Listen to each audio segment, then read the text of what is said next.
चढ़वाया पलवा में इतना खटई बात सुना हो बलम भागी जाएंगे ससुरा लौट के ना आएंगे नैहर में धान कटवाएंगे।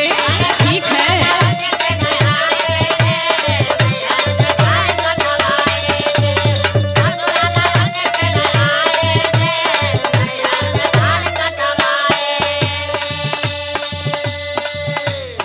अरे पगली खटाई तो खियाई भी न तनिको देह पर असर ना पर दे।